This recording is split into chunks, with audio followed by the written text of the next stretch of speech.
Hello बच्चों, welcome to the lecture number 7 of class 12th physics unit we are studying is current electricity. आज का lecture बहुत important और बहुत interesting होने वाला है, तो बच्चों आज का लेक्चर मिस मत कीजिएगा। करंट इलेक्ट्रिसिटी का बिल्कुल बेसिक है, या मैं यूँ बोलूँ कि अगर हमें फ़िज़िक्स पढ़नी है और आगे इलेक्ट्रिकल में कुछ आगे कंसर्न हमें इस फील्ड में जाना है, तो this is the very basic of any network, any circuit.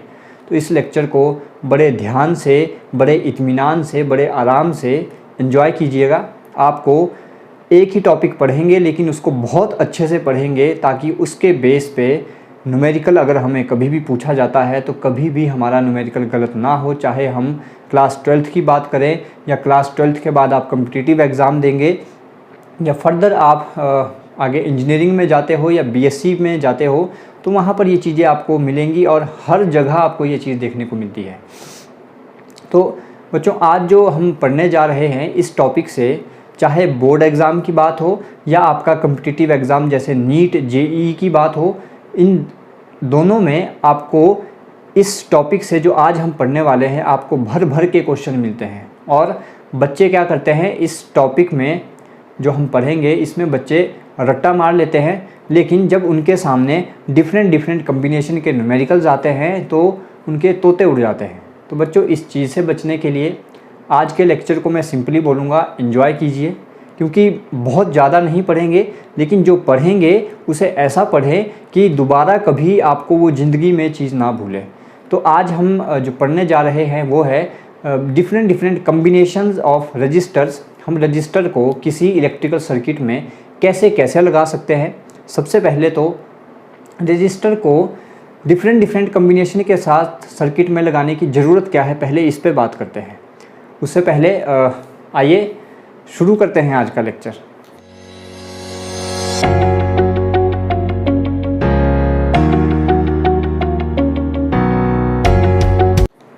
तो बच्चों जैसे मैं बात कर रहा था कि सबसे पहले हम बात करते हैं कि डिफरेंट रजिस्टर्स लगाने की ज़रूरत क्यों पड़ती है हमें किसी भी इलेक्ट्रिकल सर्किट में। तो बच्चों देखिए, हमारे पास जितने भी इक्विपमेंट होते हैं उसमें डिफरेंट चीज़ें लगी होती हैं, जैसे कैपेसिटर, डायोड, ट्रांजिस्टर, ऐसे भी नंबर ऑफ़ कंपोनेंट्स लगे होते हैं।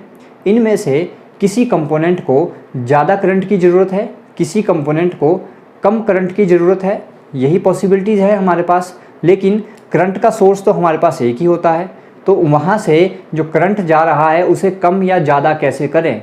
तो कम या ज़्यादा करने के लिए जो हमारे पास एक डिवाइस है, दैट डिवाइस इज़ रेजिस्टेंस। और इस रेजिस्टेंस को हम दो तरीके से किसी भी सर्किट में अरेंज कर सकते हैं। दो हमारे पास बेसिक तरीके हैं, उनके हम डिफरेंट कम्बिनेशन बना के रेजिस्टेंस की वैल्यू को इंक्रीज़ भी कर सकते हैं और वैल्यू को डिक्रीज़ भी कर सकते हैं। तो दो तरीके क्या हैं, नंबर 1 इज़ या तो हम रजिस्टर को सीरीज़ में लगाएं, दूसरा या तो हम रजिस्टर्स को जितने हमें ज़रूरत है उतने रजिस्टर्स को पैरेलल में लगा दें। तो सीरीज़ में लगाने से रेजिस्टेंस बढ़ेगा या कम होगा, अभी देखते हैं यहाँ पे। पैरेलल में लगाने से रेजिस्टेंस बढ़ेगा या कम होगा, वो भी देखते हैं यहाँ पे। पहचान कैसे करेंगे, एक सिंपल आपको डायग्राम बना दूंगा, वहाँ तो आप पहचान लोगे कि कौन से सीरीज़ में है, कौन से पैरेलल में है। पर इन एक्चुअल पहचानने का तरीका क्या है, क्या ट्रिक रहती है, जहाँ से आप कभी भी न्यूमेरिकल गलत नहीं करोगे, और ये चीज़ मैं आपको बहुत डिटेल में यहाँ पे बताने वाला हूँ। तो बच्चों एंजॉय कीजिएगा।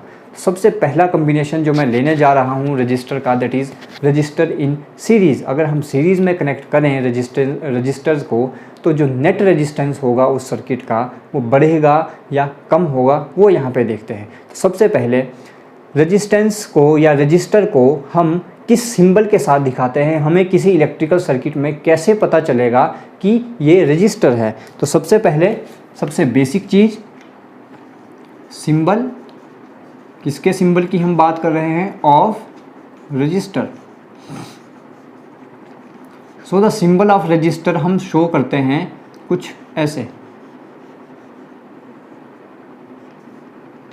This is the symbol for register. आपको ऐसा कहीं पे देखने को मिले तो समझ जाना ये इलेक्ट्रिकल सर्किट में एक रजिस्टर लगा है। जहाँ पर करंट इस डायरेक्शन से भी फ्लो हो सकता है, इस डायरेक्शन से भी फ्लो हो सकता है, डिपेंड करता है ये बैटरी के साथ या सोर्स ऑफ एनर्जी के साथ किस तरह से कनेक्ट है। तो आई होप आपको पहले तो ये बिल्कुल बेसिक चीज़ क्लियर होगी। जब भी हम सर्किट में कहीं पर रजिस्टर हमें दिखाना होगा, we will show with this symbol.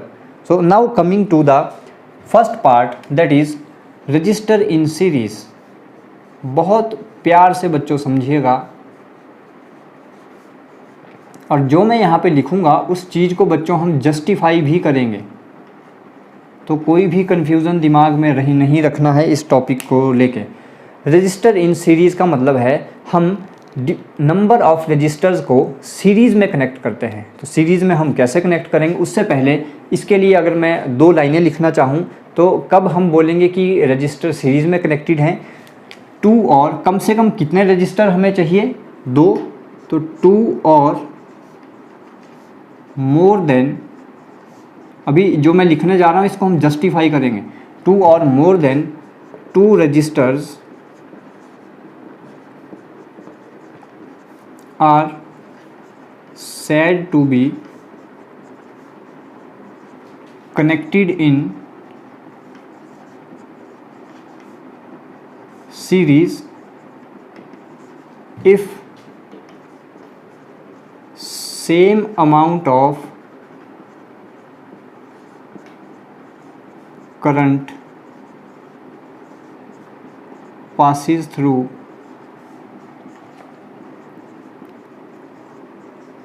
each of them। और करंट कब पास करेगा, when some potential difference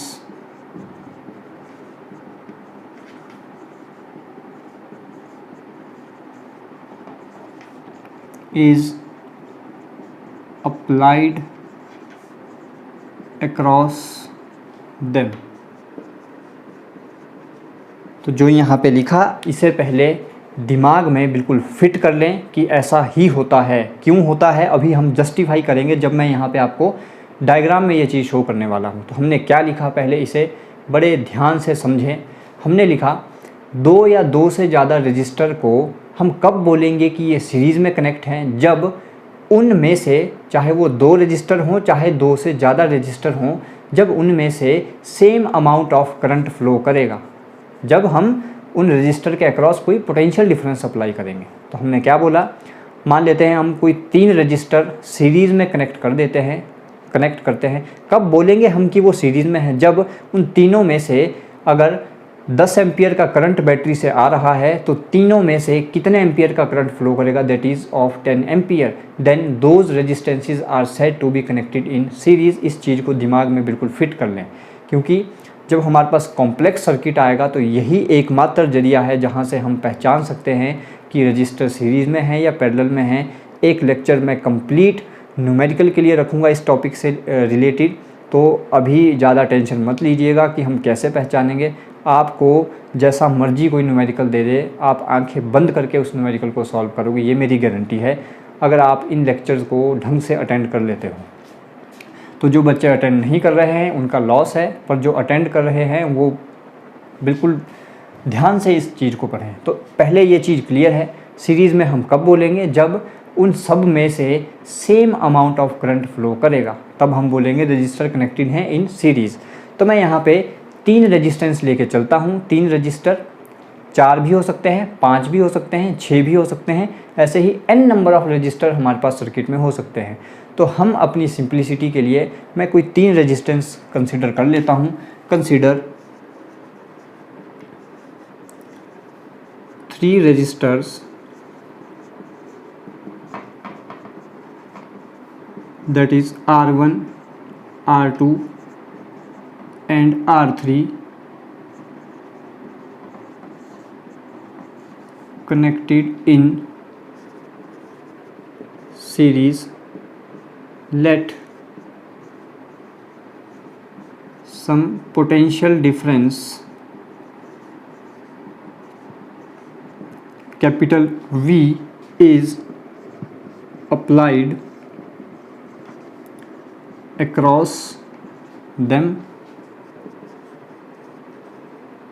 let I current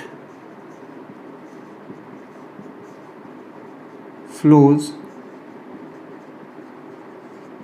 through each of them। तो हमारी कंसिडरेशन क्या है, यहाँ पे डायग्राम में देखें, this is resistance number 1, this is resistance number 2, this is resistance number 3। I hope आपको ये तीनों विजिबल होंगे। This is resistance R1, this is resistance R2, this is resistance R3। बिल्कुल क्लियर हमें दिख रहा है ये तीनों रेजिस्टेंसेस कैसे कनेक्टेड हैं सीरीज़ में। पर बच्चों, आंखें धोखा भी खा सकती हैं, देखने से जो हमें लगेगा उस चीज़ पे हमें नहीं जाना है, हमें कंसेप्ट को पकड़ना है। कंसेप्ट क्या था, इन तीनों को हम सीरीज़ में कब बोलेंगे, जब तीनों में से एक ही अमाउंट का करंट फ्लो करेगा। तो हमने इन रेजिस्टेंसेस के अक्रॉस एक बैटरी कनेक्ट कर दी, जिस बैटरी का पोटेंशियल डिफरेंस है V, यानी इस सर्किट में जो नेट पोटेंशियल डिफरेंस है दैट इज़ कैपिटल V। यहाँ तक किसी को कोई दिक्कत, कोई परेशानी नहीं होनी चाहिए। हमें पता है बैटरी के पॉजिटिव टर्मिनल से करंट फ्लो करना स्टार्ट करेगा। हमने उसे नाम दिया है let I amount of current will flow through the circuit और through each of them. I amount of current battery से निकला। अब मुझे बताइए, क्या इस करंट के पास यहाँ के बाद कोई दूसरा रास्ता है जाने के लिए जहाँ से ये डाइवर्ट हो सके? तो करंट यहाँ से निकला, इसके पास सिर्फ एक ही रास्ता है जाने के लिए। तो खुद ही बताइए, ये करंट इन सब में से फ्लो करता हुआ वापस बैटरी में आएगा ना, जो चार्जेस होंगे।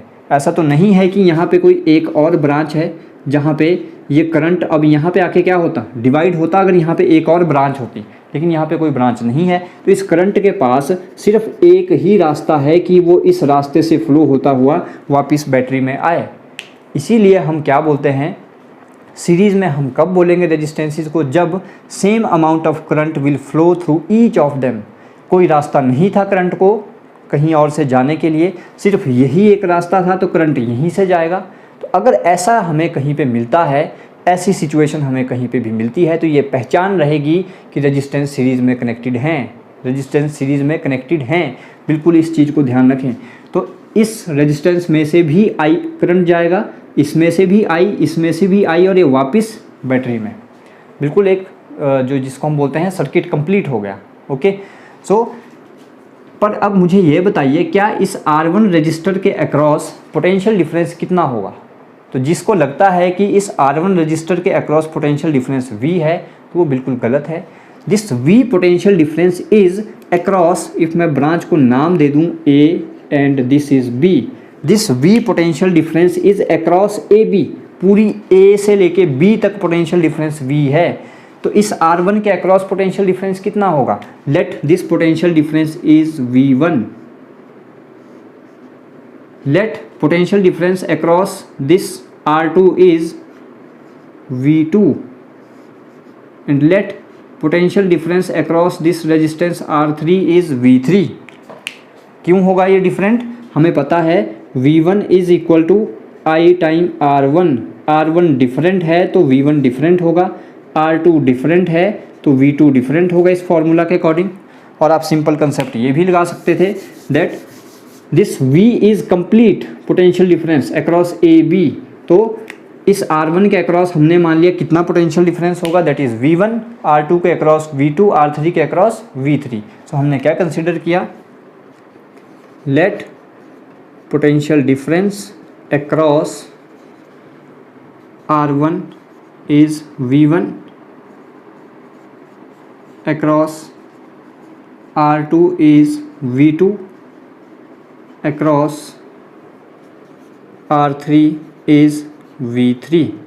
ये हमने कंसिडर किया। Okay, so we know this, hold on, so this complete potential difference V, this complete potential difference V किसके इक्वल है? V1 plus V2 plus V3। This is equal to V1 plus V2 plus V3। क्यों? ये V था complete ए से लेके B तक का potential difference, तो R1 के अक्रॉस है इतना V1, इतना V2, इतना V3, तो कंप्लीट इन तीनों का सम किसके इक्वल होगा, that is V1 plus V2 plus V3, equation number 1। Okay, so potential, अब हमें क्या फाइंड करना है, we have to find the value of V1, V2 and V3। So potential difference across register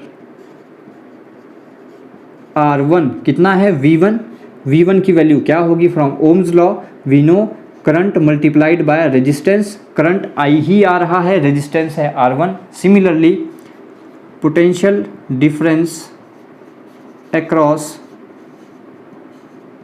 register R2, it will be V2 is equal to I time R2। Similarly potential difference across register R3, that is V3 is equal to I time R3. Okay, so put these values in equation number 1. Put in equation number 1.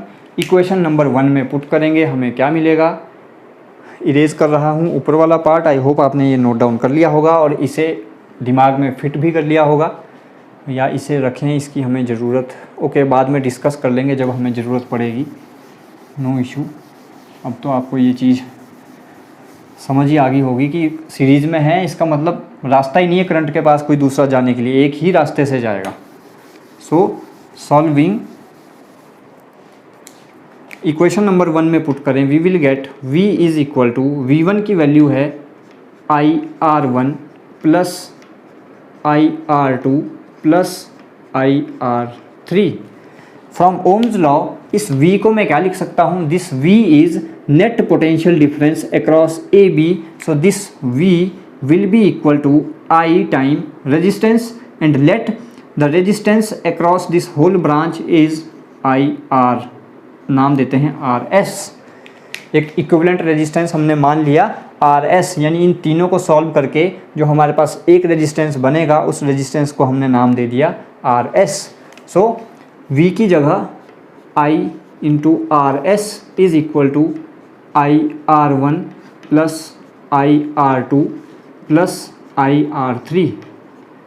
Common क्या है, सब में I common, अंदर बचा R1 plus R2 plus R3, I से I cancel, so net resistance और equivalent resistance is equal to R1 plus R2 plus R3। आपको ध्यान रखना है, जब भी रेजिस्टेंसेस सीरीज़ में कनेक्टेड होंगे, जब भी रजिस्टर सीरीज़ में कनेक्टेड होंगे, हमें नेट रेजिस्टेंस कैसे निकालना होगा, या हम बोले इक्विवेलेंट रेजिस्टेंस कैसे निकालना होगा, जितने भी रजिस्टर लगे हों सीरीज़ में सबका सम कर दें। 4 लगे होते तो R4 भी आता, 5 लगे होते तो प्लस R5 भी आता। This is the simple thing. और यहाँ से हम कंक्लूजन क्या निकाल सकते हैं, दिस RS इज़ नेट और equivalent resistance in series increase हो रहा है ना, R1 R2 R3 सम करेंगे तो जो इक्विवेलेंट रेजिस्टेंस होगा या नेट रेजिस्टेंस होगा वो हमेशा क्या करेगा, इंक्रीज़ करेगा। तो अगर कहीं पे हमें किसी सर्किट में कुछ हमें ऐसी सिचुएशन बनानी है कि हम चाहते हैं रेजिस्टेंस की वैल्यू ज़्यादा हो, तो हम क्या करेंगे, नंबर ऑफ़ रजिस्टर को हम सीरीज़ में कनेक्ट कर देंगे। This is important formula, you have to remember. इसके बेस पे कुछ 3-4 पॉइंट हैं, उनको नोट डाउन कर लेते हैं। उससे पहले आप प्लीज़ ये चीज़ नोट डाउन कर लें, कोई डाउट है तो साथ के साथ पूछ लें। So important points, some conclusions.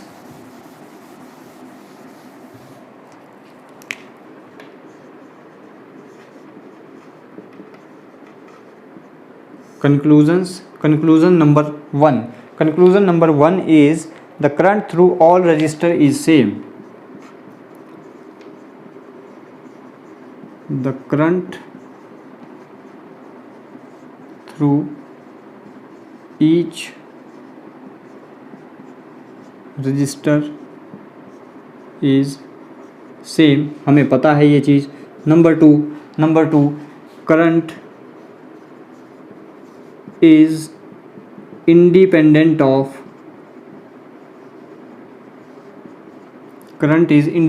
Of position of register. क्या करंट इस चीज़ पे डिपेंड कर रहा है कि R1 R2 R3 किस पोजीशन पर हैं? कोई फ़र्क नहीं पड़ रहा है। चाहे R2 पहले होता, चाहे R1 तीसरे नंबर पर होता, तीनों में से करंट तो I ही फ्लो करेगा। कोई फ़र्क नहीं पड़ता कौन पहले है कौन बाद में है, सब में से same amount of current he flow करेगा। ये है point number 2। Point number 3, net potential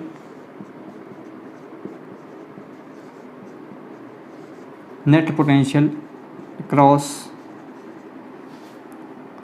resistors is proportional to current। Ohm's law यही बोलता है पोटेंशियल क्या होती है, किसके प्रोपोर्शनल होती है, to current. This is point number 3। And point number 4 जो लास्ट पॉइंट है हमारे पास, that is the total resistance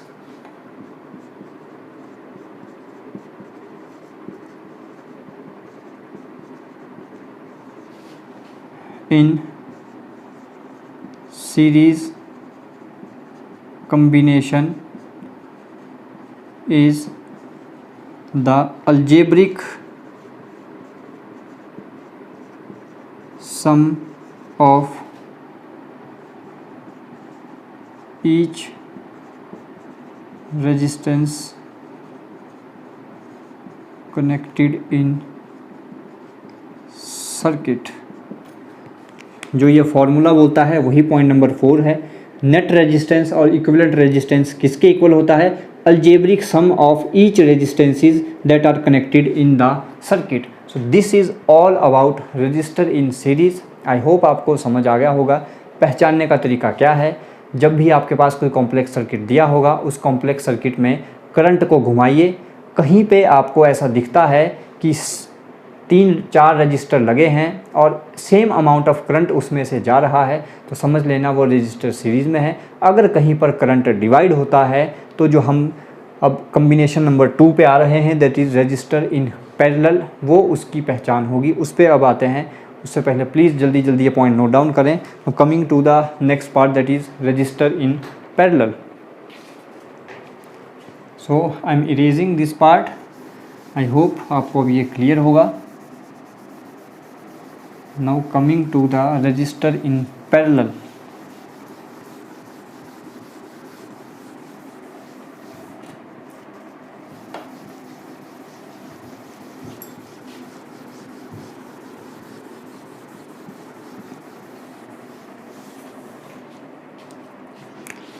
register in parallel. So बिल्कुल वैसे ही प्रोसीड करते हैं जैसे हमने रजिस्टर इन सीरीज़ के लिए प्रोसीड किया। सबसे पहले इसके लिए 2 लाइनें अगर मैं लिखना चाहूँ तो 2 और more register are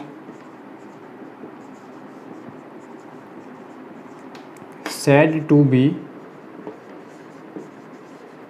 connected in parallel if potential difference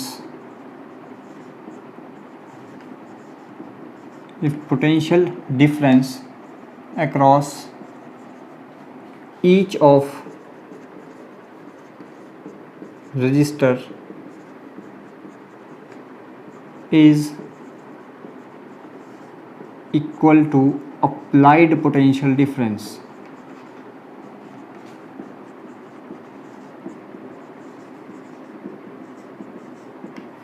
तो जैसे रजिस्टर इन सीरीज़ के लिए क्या था, same amount of current her register में से फ्लो करेगा। पैरेलल की क्या पहचान है, हर रजिस्टर के अक्रॉस कितना पोटेंशियल डिफरेंस होगा, जितना पोटेंशियल डिफरेंस हमने अप्लाई किया होगा, यानी potential difference across each register will be same. और और जो दूसरी चीज़ आपको अपने दिमाग में ध्यान रखनी है उसे मैं यहाँ पे ब्रैकेट में लिख रहा हूँ, that is different amount of current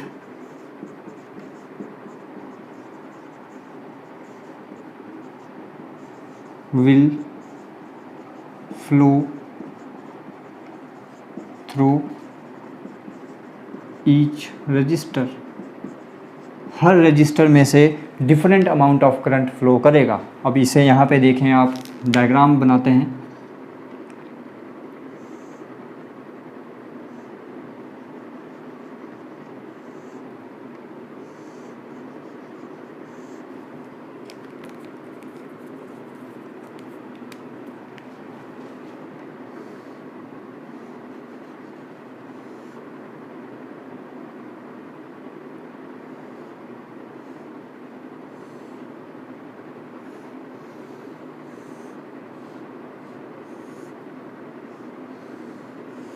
Let we have three resistors R1, R2 and R3, and let this is battery and there is a potential difference V across this point A and this point B. So this is a simple diagram for parallel combination. हमने क्या किया, तीन register को, आपको दिख रहा होगा यहाँ पे पैरेलल में है, पर पहचानना कैसे है, देखिए टोटल पोटेंशियल डिफरेंस कितना है V, तो इस रजिस्टर के अक्रॉस भी कितना है V, इस रजिस्टर के अक्रॉस भी कितना है V, इस रजिस्टर के अक्रॉस भी कितना है, दैट इज़ V। पॉजिटिव यहाँ से करंट निकला, let this is current I। मैंने क्या बोला था, अगर कहीं पे ब्रांच होगी तो करंट डिवाइड होगा, अगर कहीं पे ब्रांच नहीं है तो करंट डिवाइड नहीं होगा। इस पॉइंट तक तो I करंट ही आया। यहाँ पर करंट को जाने के लिए तीन रास्ते हैं, तो इनमें से करंट यहाँ भी जाएगा, यहाँ भी जाएगा, यहाँ भी जाएगा, यहाँ पर आकर करंट क्या हो जाता है, डिवाइड हो जाता है। तो let I1 current flow through register R1 and let I2 register flow through R2 and let I3 current will flow through register R3। पहचान क्या है, कहीं भी आपको ऐसा दिखा कि करंट डिवाइड हो रहा है, करंट डिवाइड का मतलब I करंट था, I से छोटे छोटे पार्ट में डिवाइड हो गया, जहाँ भी ब्रांच होगी करंट हमेशा डिवाइड होगा। समझ लेना वो कॉम्बिनेशन कैसा है, दैट इज़ पैरेलल कॉम्बिनेशन। तो इसे मैं अभी आपको छोटे छोटे की पॉइंट्स में ये दो चीज़ें लिखवा दूंगा कि सीरीज़ पैरेलल को कैसे पहचानना है। सीरीज़ को पहचानने का तरीका, करंट डिवाइड नहीं हो रहा था, हर रजिस्टर में से same amount of current flow करेगा। पैरेलल के लिए क्या है, पैरेलल के लिए current will be divided, different amount of current will flow through each register then the those registers are said to be connected in parallel. वही चीज़ हमने यहाँ पे लिखी थी। कंसिडरेशन पार्ट आप खुद भी लिख सकते हैं, हमने क्या क्या कंसीडर किया, आप ये कंसिडरेशन पार्ट खुद लिख लें, मैं यहाँ पे नहीं लिख रहा हूँ। हमने क्या बोला, हमने कंसीडर किया three registers connected in as shown in figure R1, R2, R3 and let potential difference V is applied across each of them. Let I current flow from the battery and I1 current will flow through resistor R1, I2 will flow through R2 and I3 will flow through R3। ये चीज़ हमने यहाँ पे लिखी है। From diagram it is clear that I is equal to I1 plus I2 plus I3। यही I current किस किस में डिवाइड हुआ है, I1, I2 और I3 में। तो इन तीनों को मिला के नेट करंट कितना होगा, I, यानी यहाँ से जो बाहर करंट निकलेगा वो I करंट होगा। यहाँ से आएगा I1, यहाँ से आया I2, यहाँ से आया I3 और यहाँ पर आकर तीनों क्या होंगे, ऐड हो जाएंगे, तीनों ऐड हो जाएंगे। तो net current will become I। जितना यहाँ से निकला था उतना ही बाहर भी आना चाहिए, इसे भी दिमाग में ध्यान रखें। जितना बैटरी में से निकला था करंट उतना ही वापस भी आना चाहिए। तो वापस कैसे बनाए, I1 plus I2 plus I3, यहाँ से भी एविडेंट है यही I करंट तीनों में डिवाइड हुआ है। So I is equal to I1 plus I2 plus I3। Now we have to find the values of I1, I2 and I3। So हमें एक फॉर्मूला आता है, potential difference, that is potential difference across R1 के across potential difference कितना है, that is V। So V is equal to, formula will be I1 into R1। तो यहाँ से I1 की value will become V upon R1. Potential difference across R2, it will be same formula, it will become I2 is equal to V upon R2. किसी को doubt कैसे लिखा? Potential difference across R3, यही formula use किया, it will become I3 is equal to V upon R3. Put in equation number 1. Similarly this I will be equal to V upon let equivalent resistance is RP. So P stands for parallel. Putting all these values in equation number 1, put in 1, it will become V upon RP is equal to V upon R1 plus V upon R2 plus V upon R3. सब में क्या common है? That is V common. It will become, this implies V upon RP is equal to V common 1 upon R1 plus 1 upon R2 plus 1 upon R3. V से V cancel, सो हमारे पास formula बनता है that is 1 upon RP is equal to 1 upon R1 plus 1 upon R2 plus 1 upon R3. So this is the final formula if register are connected in parallel. Evident है 1 upon है, इसका मतलब जो भी हमारे पास वैल्यू आएगी that will be the decrease resistance यहाँ पे क्या होगा? कम होगा बढ़ने की बजाय, क्योंकि डिवाइड हो रहा है, 1 अपॉन में है. सो यहाँ पे आप एक लाइन लिख लें दैट इक्विवेलेंट रेजिस्टेंस, इक्विवेलेंट और नेट रेजिस्टेंस विल डिक्रीज करेगा. तो ज़रूरी नहीं है 3 ही रजिस्टर हो सकता है 2 ही हो सकता है 4 हो, 5 हो, तो जितने होंगे आप R1 R2 R3 R4 similarly उसी तरह से लिखते जाएंगे. तो ये फार्मूला आपको ध्यान रखना है. और बच्चे यहाँ पे एक बड़ी गलती क्या करते हैं, जब भी उन्हें न्यूमेरिकल दिया जाता है तो वो 1 अपॉन RP की वैल्यू निकाल देते हैं और उसे ही आंसर मान लेते हैं. बच्चों वो आंसर नहीं होगा, हमें वैल्यू फाइंड करनी होती है RP की. तो आप एलसीएम लेके प्रॉपर सॉल्व करें, वो हमारे पास न्यूमेरिकल में आंसर आएगा. ये तो हमने यहाँ पे लिखने का तरीका सीखा है. जो न्यूमेरिकल में हमें वैल्यू फाइंड करनी होती है वो होती है एक RS, उसके लिए क्या फार्मूला था, that is R1 plus R2 plus so on, जितने भी रजिस्टर लगे होंगे. सिमिलरली हमें वैल्यू फाइंड करनी होती है RP की. तो RP की वैल्यू आप कैसे फाइंड आउट करोगे? सारी वैल्यूज़ पुट करने के बाद एलसीएम लेके प्रॉपर सॉल्व करना है. बच्चे बहुत गलती करते हैं, 1 अपॉन RP निकालते हैं और उसे ही आंसर मान लेते हैं. वो आंसर नहीं है. आंसर क्या होगा? इसे प्रॉपर सॉल्व करें एलसीएम लेके, तब हमें RP की जो वैल्यू मिलेगी that will be equivalent resistance. तो ये चीज़ भी आपको ध्यान रखनी है. इससे रिलेटेड 4-5 पॉइंट्स जैसे हमने रजिस्टर इन सीरीज़ के लिए लिखे थे वैसे ही इसके लिए भी नोट कर लें. So first point is the total current through parallel combination. I hope आपने नोट डाउन कर लिया होगा. सो आई एम इरेजिंग, जल्दी पॉइंट नोट डाउन करें. फिर की पॉइंट जो हमने आज सीखा वो की पॉइंट अपने पास बिल्कुल कॉपी में लिख लें, दिमाग में छाप लें, क्योंकि अगर आपको वो ध्यान रहे तो आपका न्यूमेरिकल कभी गलत नहीं होगा. जितना मर्जी कॉम्प्लेक्स सर्किट वो बना के दे दे, ये तो बिल्कुल सिंपल दिख रहा है. ऐसे आपको बहुत सारे सर्किट मिलेंगे जहाँ पर अगर आपको समझ नहीं है तो आपको नहीं पता चलेगा कि कौन सा रजिस्टर सीरीज में है, किसे मैं पैरेलल में मानूं. तो इससे रिलेटेड पॉइंट्स यहाँ से conclusions. Conclusion number 1 is it is the total current through parallel combination is equal to sum of individual current through various resistor. Net current is equal to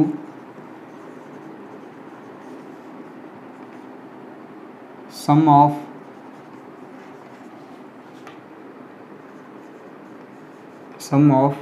each current passing through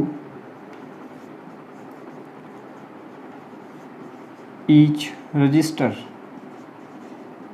point number 1 किसके base पे है, जो हमने ये लिखा था, that is I is equal to I1 plus I2 plus I3, यही point number 1 है। Point number 2 is the potential difference across all register is same. Potential difference across each register is same. Point number 3 किसके base पे है, हमने अभी यहाँ पे लिखा था, that is I is equal to V upon R। So यहाँ से हम लिख सकते हैं that current is inversely proportional to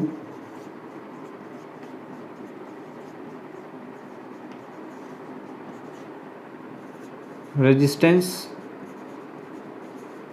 and point number 4 last point, that is reciprocal of total resistance is equal to combination of। तो ये point बच्चों आप लिख लेना, ये किसके बेस पे है, बिल्कुल इसके बेस पे लिखा है, that reciprocal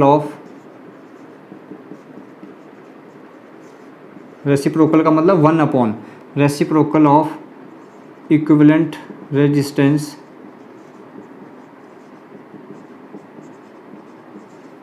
is equal to the sum of reciprocals of each resistor या each resistance connected in circuit। तो यहाँ से एग्ज़ाम में थ्योरेटिकल पार्ट भी बन सकता है, आपसे वो ये छोटे से जो डेरिवेशन है ये पूछ ले, बाकी न्यूमेरिकल तो 100% यहाँ से आता ही आता है।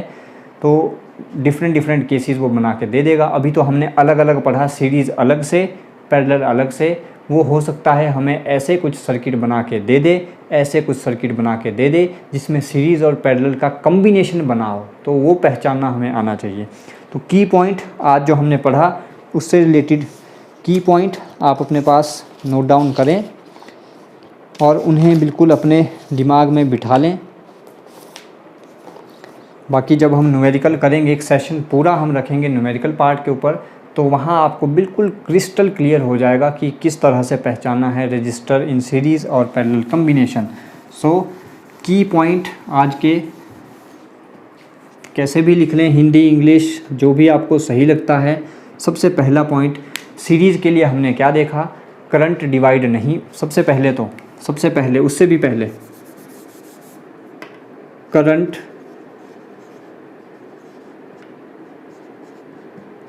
तब डिवाइड होगा, करंट कब डिवाइड होगा, करंट तब डिवाइड होगा जब कहीं पर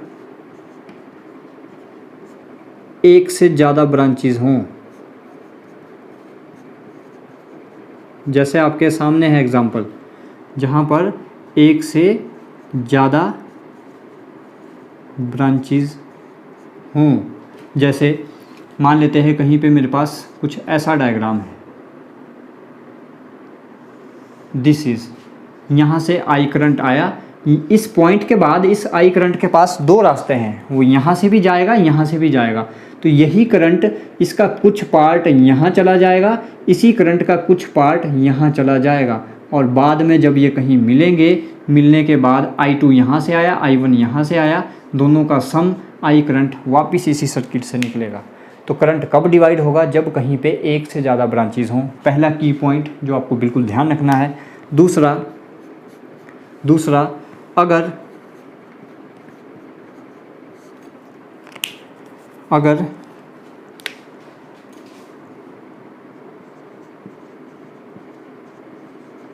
ब्रांचेज में से same amount of current flow करे तो उस ब्रांच में लगे सारे रजिस्टर सीरीज़ में होंगे, ये भी हमने आज समझा। थर्ड लास्ट की point of today, last is अगर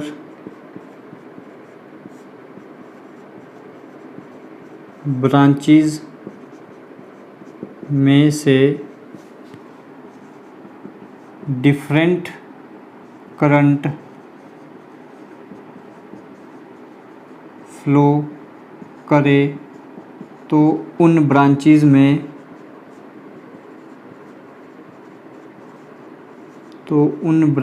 में लगे रजिस्टर पैरेलल में होंगे। बच्चों ये आपको लाख रुपए की बात मैंने यहाँ पे बता दी है इन 3 पॉइंट में। अगर आपने ये 3 पॉइंट अच्छे से समझ लिए, अच्छे से अपने दिमाग में बिठा लिए, तो आई कैन प्रॉमिस यू, आपको कैसा भी न्यूमेरिकल दे दे, कितना भी कॉम्प्लेक्स सर्किट दे दे, आप कभी गलती नहीं करेंगे। तो मैं एक लेक्चर देखते हैं, नेक्स्ट लेक्चर या इस चैप्टर को ख़त्म करने के बाद एक लेक्चर लेकिन पर्टिकुलरली हम रखेंगे न्यूमेरिकल्स के लिए। वहाँ पर मैं बिल्कुल बेसिक न्यूमेरिकल भी लूँगा, बिल्कुल स्टेप वाइज हम ऊपर चलेंगे। पहले बिल्कुल बेसिक वाले न्यूमेरिकल, फिर थोड़े हम कॉम्प्लेक्स सर्किट पे जाएंगे कि और हमें क्या क्या पूछा जा सकता है। कुछ क्वेश्चंस हम आपके कॉम्पिटिटिव एग्ज़ाम से भी उठा लेंगे, जैसे नीट या जेईई से, वहाँ पे किस टाइप का क्वेश्चन पूछा जाता है। तो बहुत ज़्यादा कुछ इसमें है नहीं। आपको अगर ये 3 पॉइंट आ गए ना, तो बच्चों कैसा ही सर्किट बना के दे दे, मैं बार बार ये चीज़ बोल रहा हूँ, कैसा ही सर्किट बना के दे दे, कभी गलती नहीं करोगे। तो आज हमने बहुत अच्छे से सीखा है रजिस्टर सीरीज़ में कब कनेक्ट होंगे, कब हम बोलेंगे कि सीरीज़ में है, कब हम बोलेंगे कि वो पैरेलल में है। बच्चों यहाँ पे लाइट जा चुकी है, तो ऐसे ही आप सुन लें। तो जितना हमने आज पढ़ा इसे अच्छे से रिवाइज़ करें, अपने नोट्स अच्छे से प्रिपेयर करें before coming to the numerical part of lecture. तो अपने घरों में रहें, सेफ़ रहें, सुरक्षित रहें। Thank you so much.